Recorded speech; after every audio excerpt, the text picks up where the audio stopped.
The Greek philosopher Heraclitus says, change is the only constant.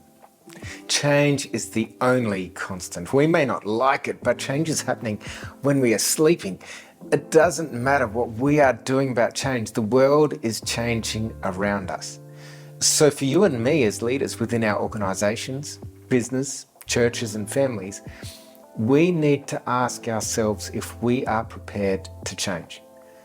The work is not easy, and Kotter's seventh principle for change, sustaining acceleration, is where many change efforts are derailed. Let me tell you a personal story. As a young man, I had dreams of investing. And like many of us, I started off in low-paying jobs. So I would save my cash and I would hit some milestones, 10, 20,000.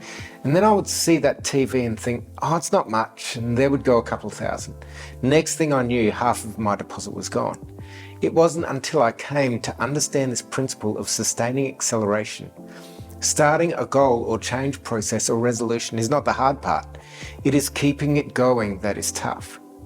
If we consider the good old New Year's resolution, the exact numbers are different in every research paper, but they all reflect the same understanding. Fewer than 10% of people will manage to meaningfully engage with their change effort.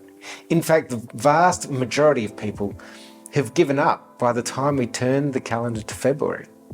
With every small win you and your team see and experience, your leadership gains credibility and trust. It is easy in those moments to think, we are well on the way, I can stop pressing in, momentum is rolling, the hard work is done. But this is the time when it is most important to continue your work towards that change. I'm not talking about running yourself into the ground. I'm not talking about ridiculous hours that lead to burnout. I am talking about continued focus. I'm talking about running the race with your eyes fixed on the finish line. To use another picture, this is like learning an instrument. I've seen it dozens of times. A child starts learning and they love it and they're practicing every day. They start to see some great success and it feels so good to show friends and family what they have learned. 6 to 12 months in, the shine has worn off and they start skipping practice. Oh, one day off won't hurt. But one day becomes 2, 3 and 4.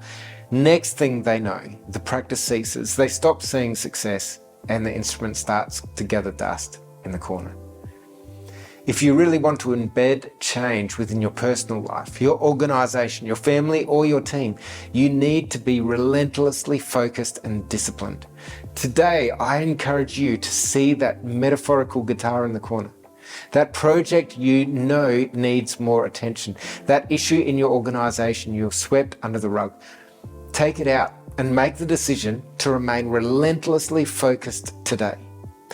One of the things I've learned from being certified in Working Genius is that some of us are naturally inclined to be disciplined and some of us aren't. Understanding yourself in this way will help you to answer these questions. Am I naturally disciplined in change efforts? Am I possibly the cause of the change efforts that haven't worked in my team? Who in my team should I call on to help us persevere in projects? I can help you come to better understand yourself and your team so that you will see greater success. Call me.